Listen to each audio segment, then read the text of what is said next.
한 해를 걸어왔는데 뒤를 한번 이렇게 돌아다보고 또 다가오는 새해를 소망으로 준비하는 시간이 송년주일입니다. 우리는 한 해의 끝자락에 서 있어요. 2025년 1월부터 지금까지 이렇게 돌아보면 정말 기도의 제목이 응답을 받고 하나님한테 감사한 일들이 있어 찬양하고 기뻐 춤출 수 있는 그런 성도들도 있어요. 감사한 일이죠. 그러나 우리 성도들 가운데는 가슴을 치고 눈물을 흘리며 겨우겨우 억지로 버텨낸 한 해였기도 합니다. 오늘도 고난을 당하고 질병으로 인해서 어려움을 겪는 모든 성도들 위해 하나님의 크신 위로와 치유의 은혜가 함께 하시기를 주님의 이름으로 축원합니다. 시편은 하늘에서 땅에 주어진 하나님의 말씀은 아니에요. 이 땅에 두 발을 딛고 살아가는 우리들, 믿음의 성도들의 간구, 찬양, 탄식, 애원입니다. 찬양이고 기도예요. 하나님, 나 지금 고난당하고 있는데, 나 지금 이렇게 아파 죽겠는데 하나님 왜 치유해 주지 않느냐고, 왜 이 고난에서 이 어려움에서 나를 건져주지 않느냐는 그런 탄식과 울부짖음이 찬양으로 기도로 하나님께 올려진 것이 시편입니다. 또한 고난 중에 있었는데 하나님 구원의 능력을 행하셔서 나를 해방시키시고 원치 않았던 질병에서 나를 치유해 주시고 건져주신 하나님의 은혜에 감사하며 올려드리는 찬양, 감사의 찬양이 시편입니다. 시편 80편은 대표적인 탄식시입니다. 공동체 전체가 죽음 앞에 직면해 있어요. 아마 오늘 전 세계에서 시편 80편이 가장 마음에 와닿는 사람들은 우크라이나 사람들일 거예요. 밤에 잠을 잘 수가 없어요.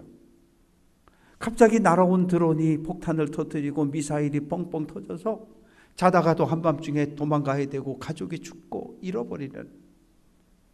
지금 북이스라엘은 아수르의 공격을 받고 있고 주변 모든 성읍들은 다 정복당했고 지금 수도 사마리아 하나만 남아있는 거예요. 이 속에서 하나님께 울부짖고 있는 거예요. 백성들은 혼란에 빠졌고 하나님은 침묵하시고 그런 상황에서 시인은 하나님 앞에 간절하게 구원해달라고 울부짖고 호소하고 있습니다. 시편 80편의 저자는 아삽으로 되어져 있어요. 그러나 아삽이라고 하는 사람은 다윗 왕 때 사람입니다. 다윗 왕 때 찬양대 지휘를 맡았던 심벌주 연주했던 그런 악장입니다. 그 후 300년이 지난 이야기이니까 아삽의 후손들이 쓴 시입니다. 아삽의 후손들은 예루살렘 성전에서 하나님을 찬양하는 일을 맡았고 악기를 연주하는 일을 맡았어요. 바벨론의 포로로 끌려갔을 때도 성도들을 모아놓고 찬양으로 위로하는 일을 감당했어요. 다시 고레스 왕의 칙령으로 예루살렘에 돌아와서 다시 예배 하나님 앞에 찬양을 올려드렸던 사람들이 아삽의 후손들입니다. 이스라엘은 12지파가 하나의 민족을 이루고 살았는데 언제 분열이 되어졌을까요? 우리 민족은 1945년 해방과 동시에 남북으로 쪼개져 버렸어요. 내가 원하는 건 아니었는데 강대국들이 우리나라를 쪼개버렸다고요. 그리고 6.25 한국전쟁을 만났잖아요. 가장 먼저 화천에서 북한군이 쳐내려왔고 소양강을 사이에 두고 거기에서 춘천대첩이라고 하는 놀라운 성과를 올렸잖아요. 만약에 전쟁이 난 그날 바로 소양강을 넘어서 북한군이 춘천에 들어왔다라고 한다면 도망도 못 가고 피난도 못 가고 얼마나 많은 사람들이 죽어야 되고 포로로 끌려갔을 테고 끔찍한 악몽의 시간을 견디어야 했을 거예요. 오늘 시편 80편은 그런 상황을 배경으로 하고 있는 거예요. 솔로몬 왕이 죽고 이스라엘은 남북으로 분단이 돼 버렸어요. 북쪽에는 에브라임과 므낫세 지파를 중심으로 10개 지파가 사마리아를 수도로 해가지고 북이스라엘이라는 나라를 세웠어요. 남쪽에는 유다 지파와 베냐민 지파를 중심으로 예루살렘을 수도로 남유다가 세워졌어요. 오늘 우리 분단된 우리 현실하고 너무나 딱 맞는 거죠. 이 시편 80편을 우리나라 사람들만큼 잘 이해할 수 있는 사람들도 없어요. 그런데 레위 지파는 전국에 흩어져 살았거든요.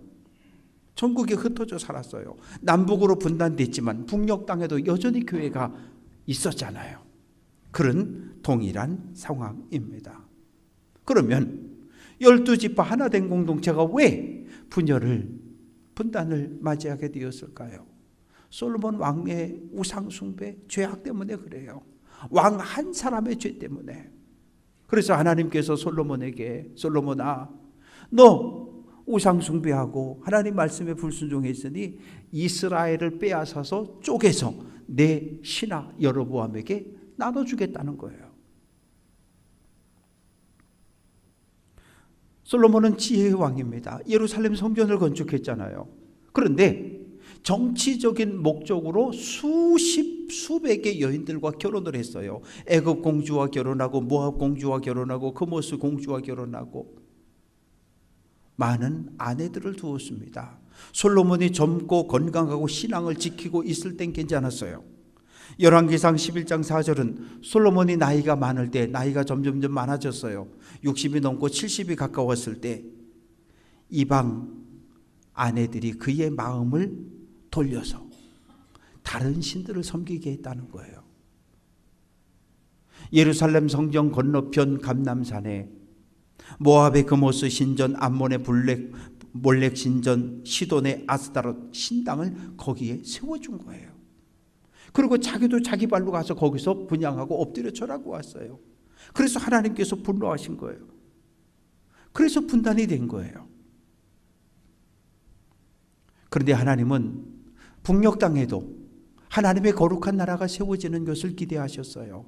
여로보암아, 예 하나님, 내가 만일에 다윗 왕처럼 바른 길, 믿음의 길을 걸어가면 내가 너를 축복할게. 내가 다스리는 이스라엘 땅이 영원할 거야. 축복을 약속해 주셨어요. 하나님의 말씀에 순종하는 거룩한 나라가 남유다에도 북이스라엘에도 다 거룩한 나라가 세워질 것을 기대하셨던 거예요. 그런데 기대는 무너졌어요. 오므리 왕조가 들어섰고 오므리 왕의 아들 아합이었는데 아합은 남북 이스라엘 모든 왕들을 통틀어 가장 악한 왕으로 평가되어지는 인물입니다. 결혼을 했어요. 이방 땅 시돈 왕 엣바알의 딸 이세벨을 아내로 맞이한 거예요. 그런데 이세벨이 결혼의 조건으로 몇 가지 요구하는 거예요. 나는 바알을 섬기는 사람인데 왕궁에 바알 신전을 세워달라. 오케이.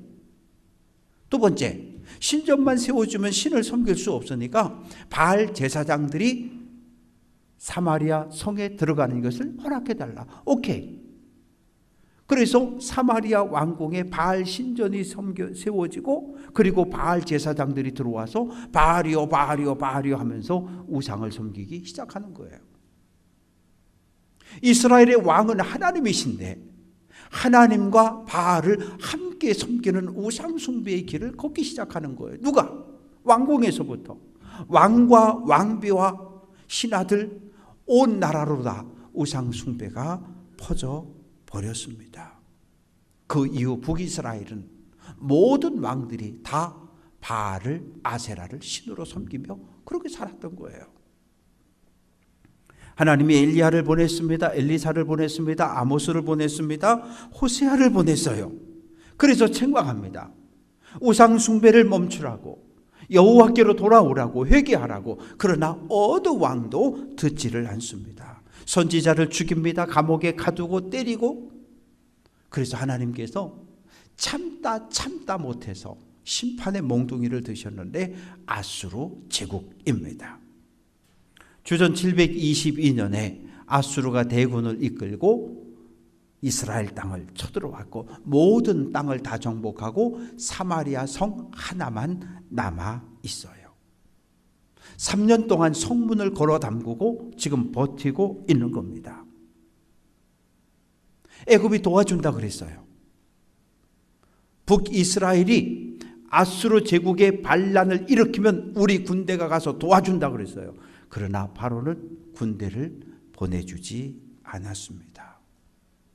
아니 평소에는 하나님 던져버리고 바알이요 바알이요 아세라요 아세라요 그러고 살다가 어려움에 처하니까 죽을 위기에 처하니까 하나님을 찾고 있는 거예요.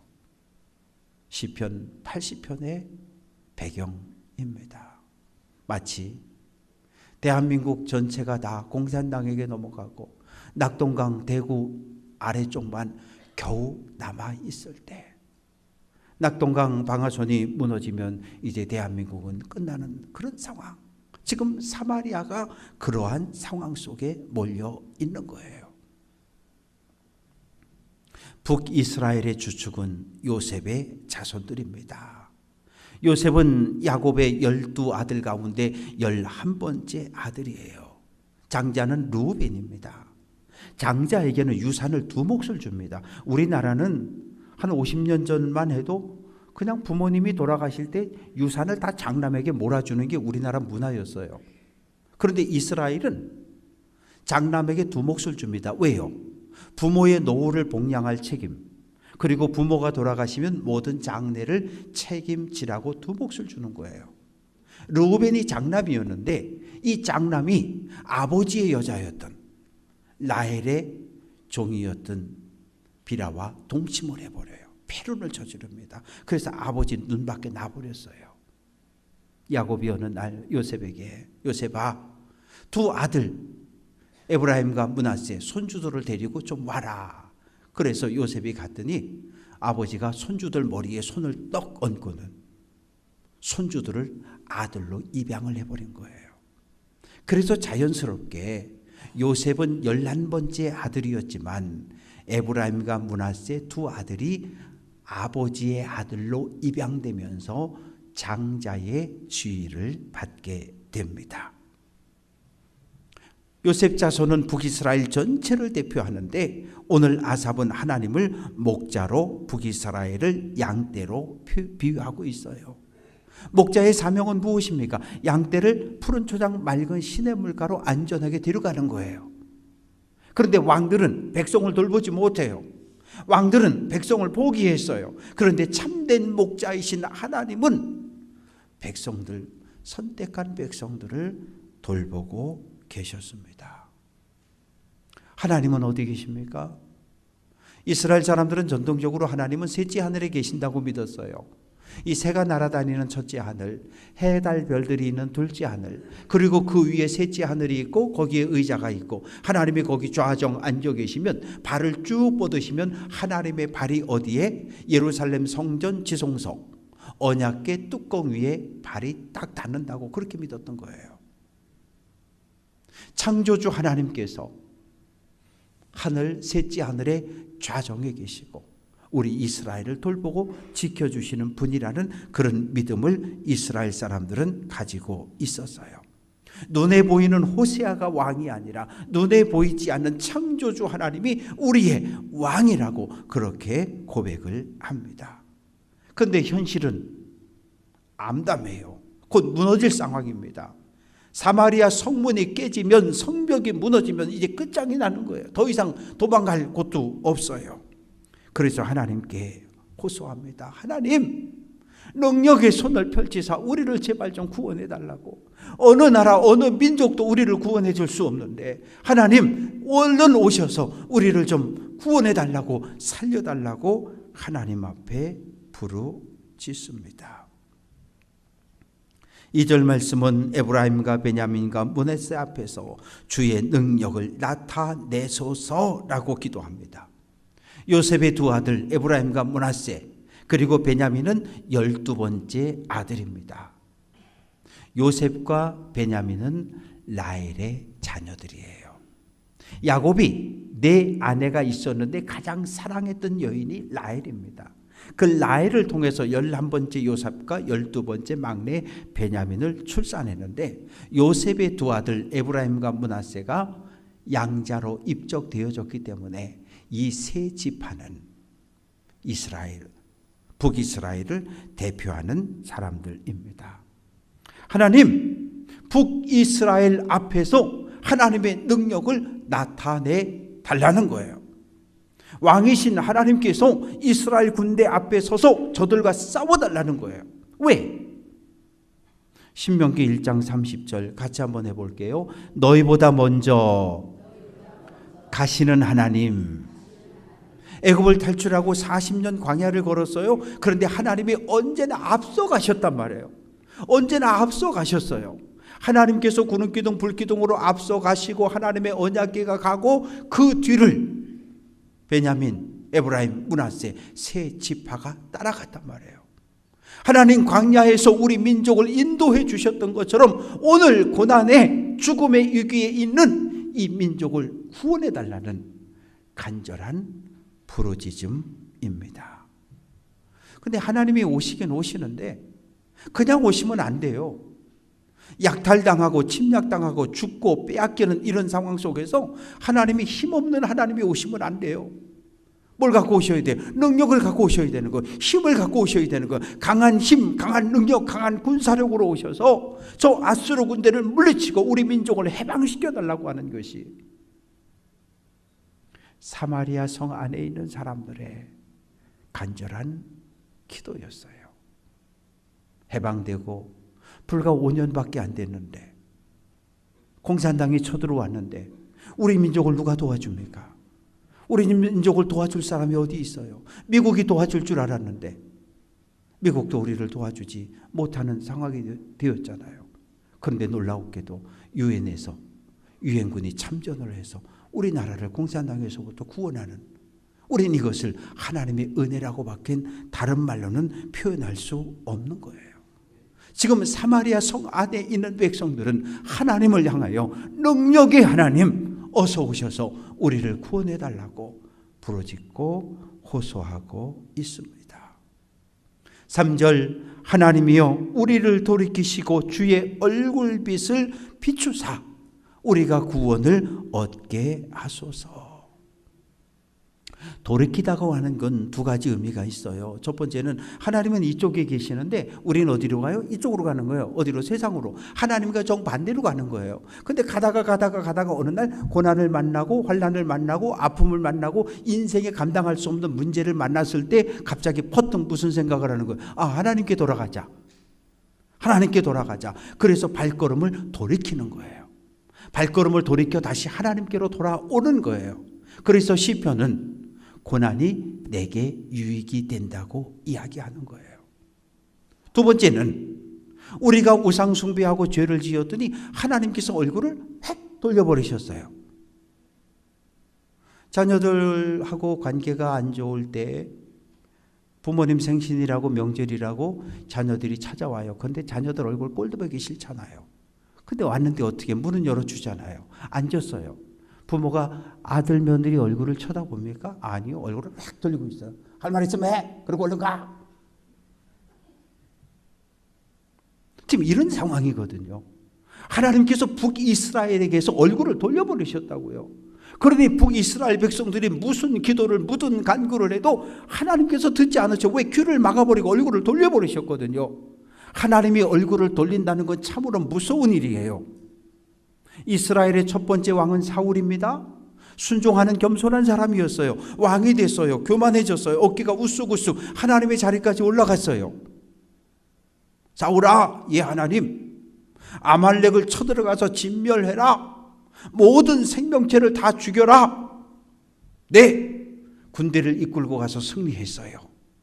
그런데 아각 왕을 살려서 포로로 끌고 왔어요. 그리고 발밑에다 그 목을 콱 짓누르고 있는 거예요. 여기저기서 음메 소와 양들이 소리를 질러요. 사무엘 제사장이 와서 이게 무슨 일이냐고. 하나님께서 분명히 진멸 모두 없애라 그랬는데 왜 끌고 왔냐고.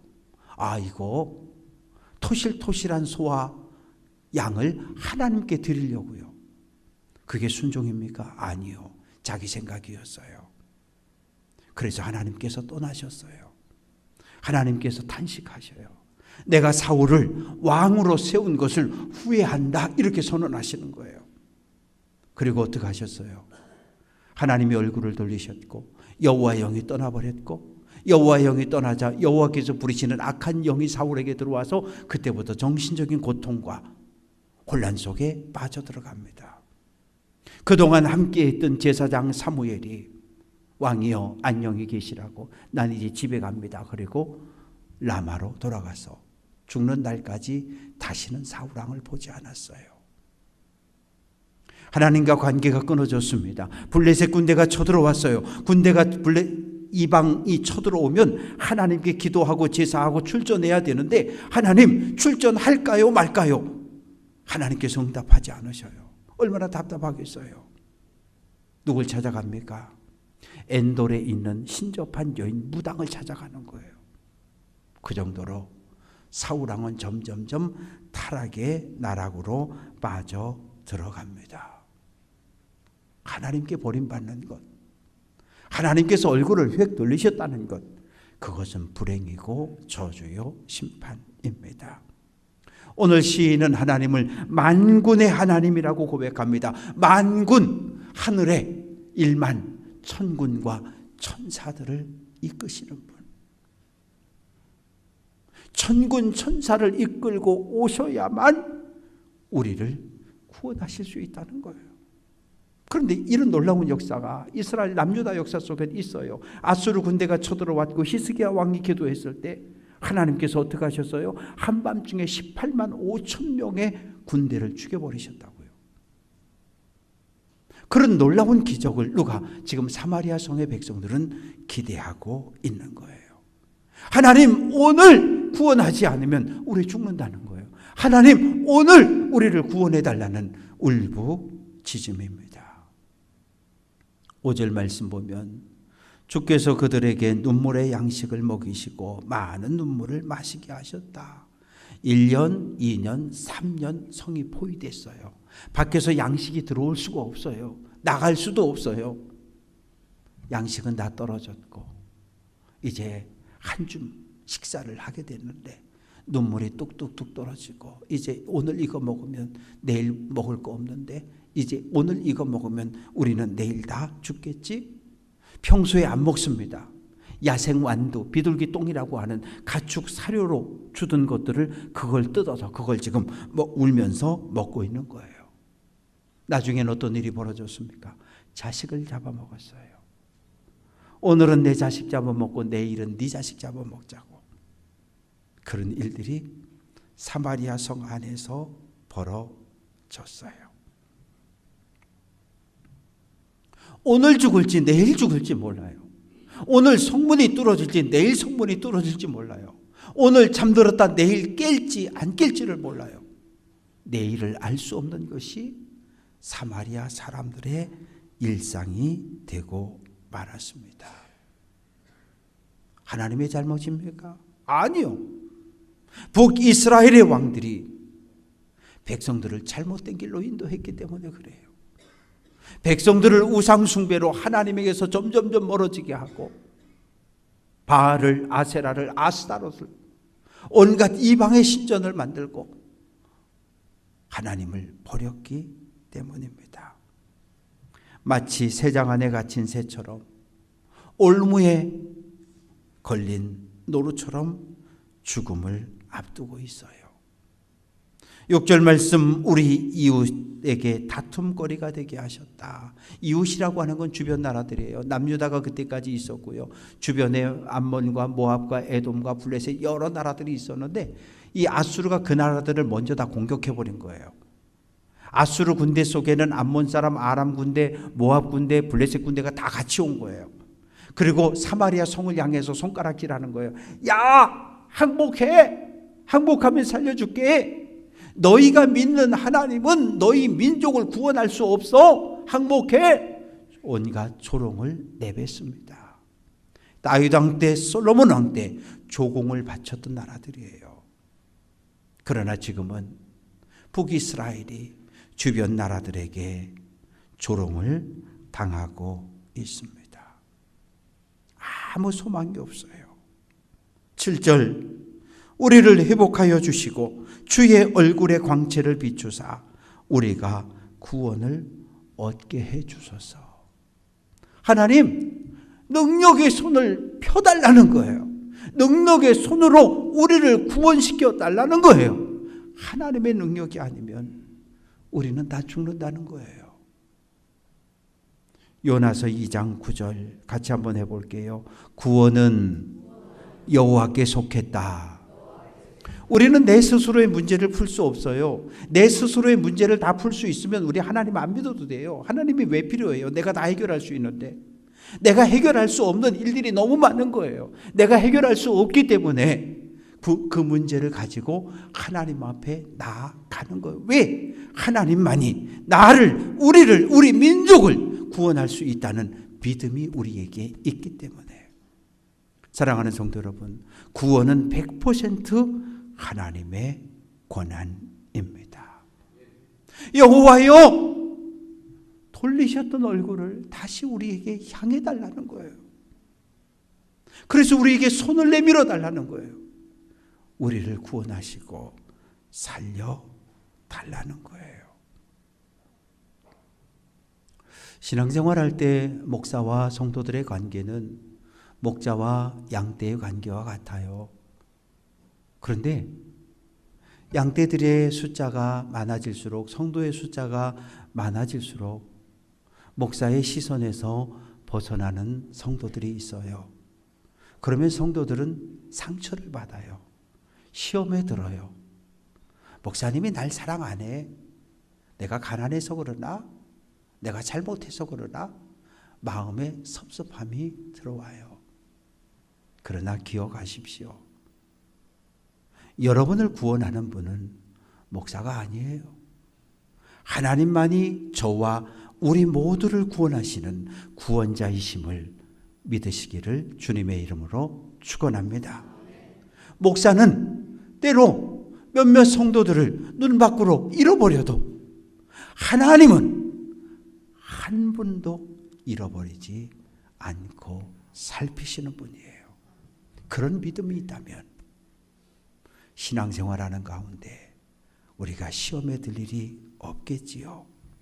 올 한 해 너무나 힘겨운 삶을 살아온 성도들이 있습니다.